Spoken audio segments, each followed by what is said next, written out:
Welcome to me TV news. ఉద్యోగ సంఘాల సమావేశంలో సీఎం రేవంత్ రెడ్డి వ్యాఖ్యలపై బారాస కార్యనిర్వాహక అధ్యక్షుడు కేటీఆర్ స్పందించారు. సీఎం వ్యాఖ్యలు రాష్ట్ర భవిష్యత్తుకు శాపంగా మారాయని ఆగ్రహం వ్యక్తం చేశారు. తెలంగాణ భవన్లో కేటీఆర్ మీడియాతో మాట్లాడారు. బారాస పార్టీకి మమ్మల్ని ఎన్ని తిట్టినా భరిస్తాం. తెలంగాణ ప్రతిష్ట దెబ్బతినేలా సీఎం మాట్లాడితే సహించేది లేదని అన్నారు. ఢిల్లీ పార్టీలను నమ్మవద్దని ప్రజలకు కేసీఆర్ చిలుకకు చెప్పినట్టు చెప్పారని, ఎన్నికలప్పుడు కేసీఆర్ చెప్పిన మాటలు నేడు అక్షర సత్యాలయ్యాయని అన్నారు. పరిపాలన చేతగాదని సీఎం రేవంత్ రెడ్డి కాడి కింద పడేశారని కేటీఆర్ విమర్శించారు. ఎక్కడ పోయినా దొంగలాగా చూస్తున్నారు అంటున్నాడు ముఖ్యమంత్రి. మరి దొంగలెక్క కాకపోతే ఎట్లా చూస్తారు? దొంగలెక్కనే చూస్తారు.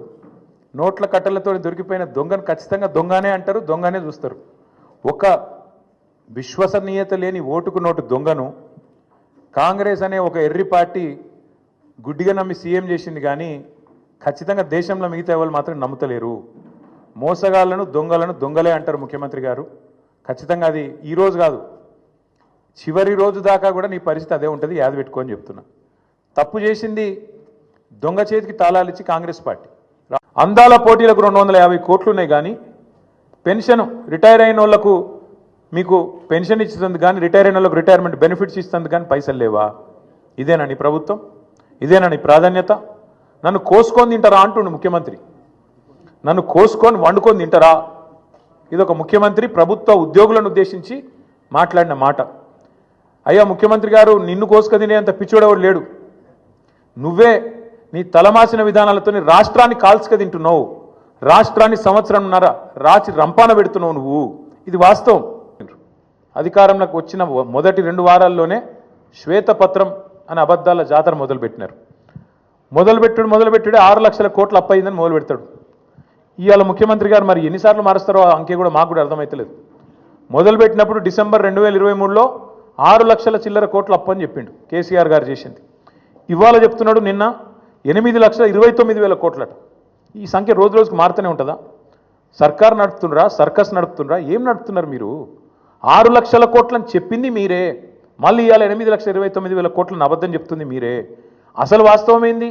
4,17,000 కోట్లు మాత్రమే టీఆర్ఎస్ బీఆర్ఎస్ ప్రభుత్వం చేసిన అప్పు. 10 ఏళ్ల కాలంలో సంవత్సరానికి మేము చేసిన అప్పు కేవలం 40,000 కోట్లు మాత్రమే.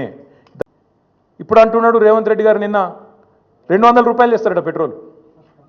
విన్నారో లేదో మరి మీరు? 200 చేస్తారట ఇప్పుడు.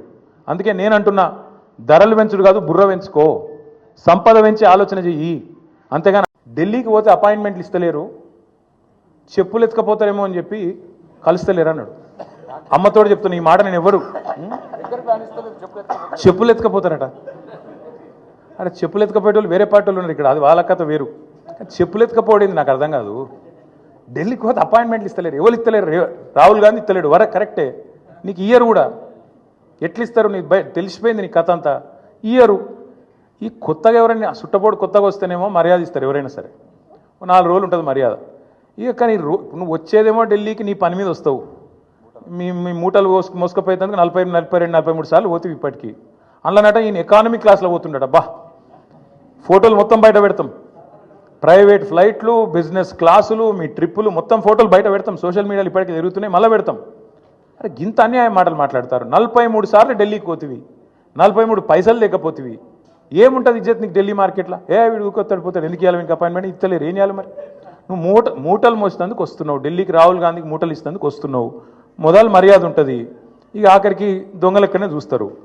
ఇంకా విచిత్రమైన మాట నిన్న, నేను ఎకానమీ క్లాస్లో పోతున్నా, నేను చాలా పద్ధతిగా ఉంటున్నా, 18 గంటలు పని చేస్తున్నా, నన్ను కోసుక తింటరా అయింది. కోసుక తింటేందుకు ఏమైనా కోతాబరి మామిడికాయ అయింది? నాకు అర్థం కాదు. నన్ను కోసుక తింటారా? అర్థం కాని విషయం విచిత్రం ఏంటంటే 43 సార్లు వేయిండు. ఒక ముఖ్యమంత్రి అంటాడు తుత్తనే పోతాడా? గడ్డపారలేక పోడు కదా. ఆయన ఎంబడ 100 మాగదులు, సిబ్బంది, మన్ను మశానం, ఆయన ఇంకా బ్రోకర్లు, వాళ్ళు వీళ్ళు మస్తు మంది పోతారు. 17 నెలల్లో 43 సార్లు నువ్వు ఢిల్లీకి ఎక్కే విమానం, దిగే విమానం. తెచ్చిందైతే ఏం లేదు, పెట్టిన ఖర్చు ఎంత? శ్వేతపత్రం విడుదల చేయి దయతోని.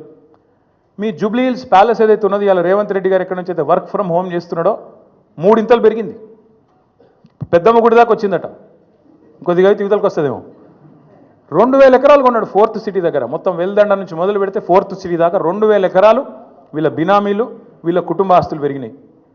10 లక్షలు కూడా పెట్టుబడి లేని నీ బామ్మర్ది సృజన్ రెడ్డి 1137 కోట్ల కాంట్రాక్ట్ వచ్చింది. నీ అల్లుడు ఆస్తి పెరుగుతుంది, నీ బామ్మర్ది ఆస్తి పెరుగుతుంది, నీ కొండలరెడ్డి ఆస్తి పెరుగుతుంది, తిరుపతి రెడ్డి ఆస్తి పెరుగుతుంది, నీ వియంకున అప్పులు రైట్ ఆఫ్ అవుతాయి, నీ ఇల్లు 3 పెరుగుతుంది. కానీ రాష్ట్రం మాత్రం సంకనాకిపోతుంది, దివాలా అయిపోతుంది. ఎట్లయితుంది మరి ఇది? 17 నెలల్లో నీ మంత్రులు నల్గొండకు పోయితందుకు ఇరికెళ్ళి 100 కిలోమీటర్లు పోయితందుకు కూడా షేర్ ఆటో వాడినట్టు వాడుతారు హెలికాప్టర్ను. అవి చూస్తలేరా మీరు? కొట్టుకుంటారు. ఇంకా భువనగిరి పోతాను, ఎమ్మెల్యేల బర్త్డేలకు హెలికాప్టర్లో పోతాను. వీళ్ళట చాలా పద్ధతిగా నడుపుతున్నారట. షేర్ ఆటో కంటే అధ్వానంగా వాడుతారు వాస్తవంగా అయితే.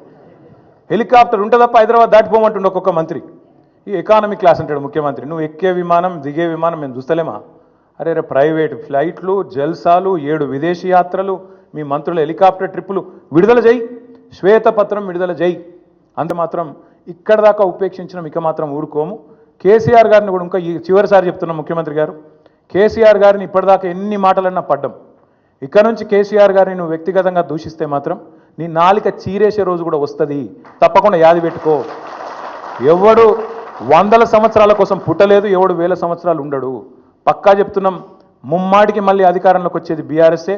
నువ్వు చేసిన నీ దిక్కుమాలిన పరిపాలన వల్ల అతలాకుతలమైన రాష్ట్రాన్ని మళ్ళా గాడిన పెట్టే సత్తా ఉన్న నాయకుడు కేసీఆర్ గారు మాత్రమే.